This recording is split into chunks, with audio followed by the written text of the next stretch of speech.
we've reached the point where we're going to graph logarithms. The objective for this lesson is that we can graph logarithms and we can find the inverse of exponentials that lead to logarithms. So we're going to first of all start with just the exponential, look at that, and then we're going to talk about the inverse and then connect that to the logarithm.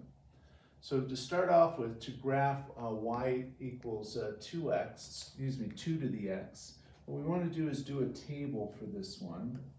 And as you enter this into your calculator, so if you go to y equals, and put in 2 to the x, and look at the graph. The graph is our standard exponential that goes through 1 on the y-axis, and then it is exponential growth.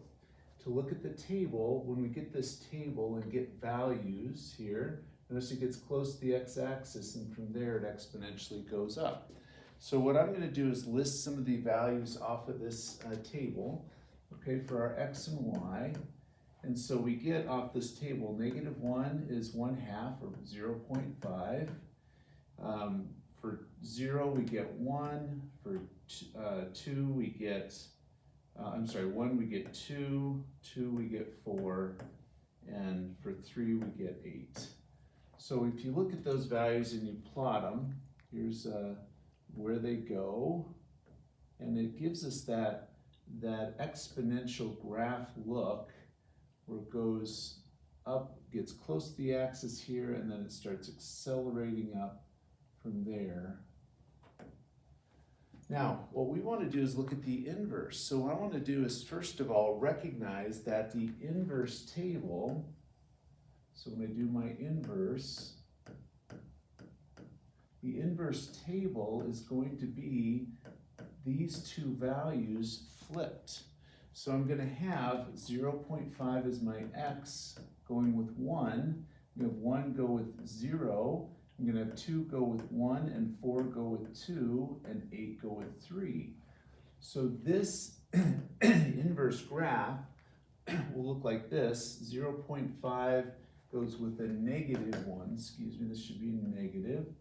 So 0.5 with -1, 1 with 0, and 2 with 1, and 4 with 2, and then 8 with 3.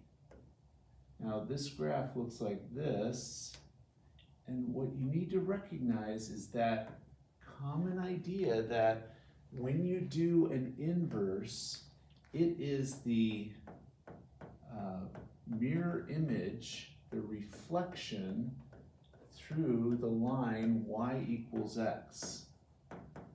So this is reflected over that when you do an inverse. That's true with all inverse graphs, but you can see that because you flip the x and the y, it's a mirror image over that.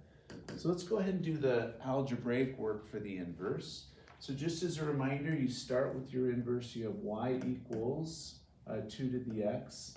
To do the inverse then, you flip the x and the y, so it's x equals 2 to the y power. Now once we have that, we want to get the y by itself. So I'm going to switch the sides here, make 2 to the y equals x, and then I'm going to go ahead and set this up as a logarithm by going, this is log base 2 of x is equal to y. That's my inverse function of this one. That's the graph of this that we have listed up here with the green markings. So if we take a look at our graphing calculator, how we would graph that, log base 2 of x, what we'd want to do is go to the math menu here. And if you go down on the math menu, you can find a log base here. I'm going to click on that one, and I'm going to put in log base 2 and then put in the x here. And so now we can take a look at the graph and notice that we've got that mirror image looking for our y to the y equals 2 to the x power. If we look at our table for this, what you'll see is that the table has the x's and y's, let's go ahead and I'm gonna put this one away for just a minute and not show it. So let's just do the table for the log. Notice that we have no values less than 0. You can't put in 0 and you can't put in negatives into a log. That shows with an error here. That creates a vertical asymptote here at the y-axis. Here, on the first one, the x-axis was the asymptote. Now the y-axis is the asymptote, showing us that our domain does not go negative or 0. And then notice that we've got the flip-flop of these numbers, okay? We've got, if we don't see the 0.5 here, but 1, 0, 2, 1, etc. goes on from there with the other values showing what we have for our table here. So the point I want to make for this is that this graph is a reflection over y equals x. That's a key idea. And that the log asymptote, log base 2 of x asymptote is x equals 0. It's the y-axis. So we're going to start talking about vertical asymptotes for these logarithms. So let's put that as a major point here, that log graphs have vertical asymptotes.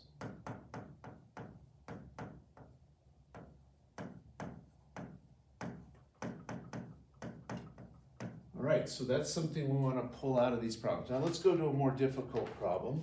We're going to do the same process here with this one. We're going to go ahead and work through having the graph of this one to start with. So as we go to our graphing calculator, I'm going to get rid of these graphs, so clear this one off. I'm going to clear this one off, and now I'm going to enter this one in. So I'm going to put parentheses 1 divided by 4. Make sure you put your fractions in parentheses. And then I'm going to put times. Now I could put 2 in parentheses. That's just to help us recognize that these two are separate. You don't have to on the calculator because it recognizes it as when I put the multiplication in. So I'm going to raise that now to the x plus 3 power. Okay, and then get out of that. And then I'm going to put a plus 5. Let's see what this does to our graph. Now, when we do this graph, we've talked about how for exponentials, this will raise the asymptote up to 5. So when we look at our graph, you're going to have an asymptote up here at 5 as part of our graph. Now let's go ahead and take a look at what it shows us for our graph. So there's our asymptote up at 5, and then it exponentially goes up from there. If we look at our table to get values and come up with values for our table, notice that as we go below 0, we're going to get, actually if we go below the -3, this has moved it over 3 units, so notice we're getting very close to 5. You never actually get to 5 as part of this. So let's set up a table for this. So my table for this graph, I'm going to use these values. I'm going to have -3 gives me 5 1/4, 5.25. I'm going to have -1 gives me 6. I'm going to have 0 gives me 7, and 1 gives me 9. So those, when I put those in for x, those are the values I get. So let's plot those. -3 is 5 1/4. -1 is up at 6. 0 is at 7, and 1 is up at 9. So it comes very close to the axis here, and then has my growth pattern after that. So for my inverse of it, I'll do this one in blue just to mark it. So my inverse will be the swapping the x's and the y's. So 5.25 will go with -3, 6 will go with -1, 7 will go with 0, and 9 will go with 1. let's go ahead and plot those. So 5.25, so 5 up to 5.25. So we're going to go, let's go 5.25 negative 3. So 5.25 out here down to negative 3, so right there. And then there we go, 6 to negative 1, 7 to 0, and then 9, we go out to 1. So it's going to be up like this. What I want us to recognize now is that we're going to have a vertical asymptote here at that value. What that value that it's going to get close to, it's the when we flip that horizontal asymptote, it becomes a vertical asymptote. Next, we want to get at the inverse function. So we're going to show how we can find that algebraically. So to do that algebraically, I'm going to list my function with the y equals 1/4 times 2 to the x plus 3 power, all plus 5. Now I'm going to do the inverse by swapping the x and the y. So I'm going to have x equal to 1/4 times 2 to the y plus 3 power plus 5. The next step is now we want to get the y by itself. Now this will be a little more complicated, but we want to just peel away the rest of the function until we can get at that y that's in the exponent. So the first thing we're going to do is subtract 5. So we're going to have x minus 5 equals 1/4 times 2 to the y plus 3. The next step is I'm going to get rid of this 1/4 times that. And when I multiply it on both sides, I could just multiply and make it 4x minus 20, and that would be okay. We have to remember, though, that we're looking for that vertical asymptote. So to leave it in this form, 4 times x minus 5, will actually be helpful for us to recognize that the vertical asymptote's at 5. So you could do either. I just prefer putting it in this form. So we have 2 to the y plus 3 power. I'm going to have them swap sides so I can do my logarithm next, because I want to get the exponent out of the exponent, bring it down. So I'm going to have 4 times x minus 5. Now convert it into a logarithm. What that is it will look like this when I do the process. So I go log of base 2 of 4 times x minus 5 equals y plus 3. Notice that now I've got that x minus 5. It's starting to appear where that vertical asymptote comes from. Subtract 3 and you get log base 2 of 4 times x minus 5 is equal to y here. And we need to subtract the 3 here. Let's go ahead and get that on the other side next. So minus 3 is equal to y. So there's my log function that now is what we can graph here. Let's go ahead and take a look at that on our calculator. So we're going to go ahead and put that into our calculator, see what it looks like. So on our calculator, I'm going to go back to this and go to the next line. And I'm going to go with the log base 2. So I'm going to go to math. If you arrow down, you'll get your extra base. Log base, I'm going to hit that. I'm going to go log base 2 for this one. And I'm going to have on the inside 4 times, and I'm going to put in parentheses on the inside x minus 5. Notice I've got 2 parentheses here, one for the log and one for the x minus 5, so I got out of that. And then I'm going to go ahead and get out. Okay, and I should get rid of, actually they give me the parentheses there, so I don't need one of them. Okay, so I'm going to just have, to get out of the logarithm, and now I'm going to have it be minus 3. Take a look at the graph. There's that mirror image with that asymptote out here at 5. So what we want to recognize, and if we do the second table, you'll see the errors here until we get out to 5. It doesn't include 5, that's still an error. And then we've got the other values for the y sub 2, 6, -1, etc. for our ordered pairs to plot. So this is our function. I'm going to go ahead and circle this as my inverse of it. That's how we find the inverse.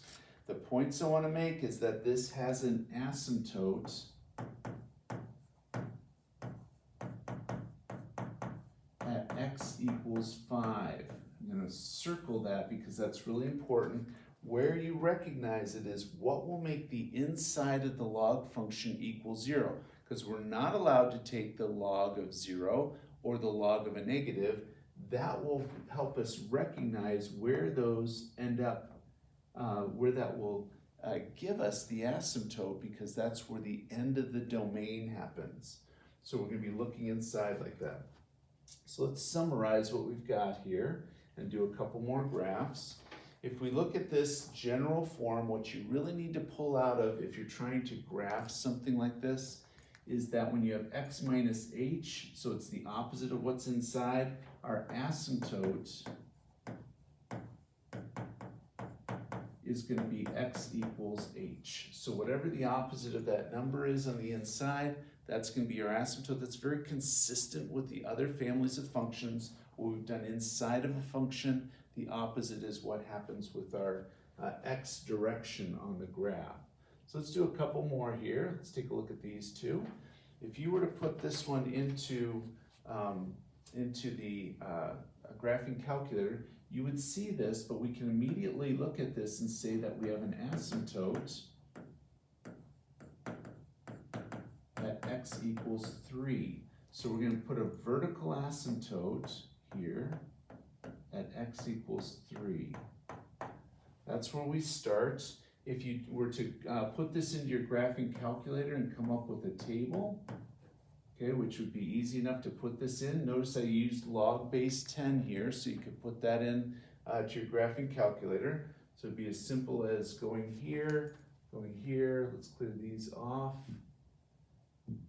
And you put into the graph, you put in 5 times log of x minus 3.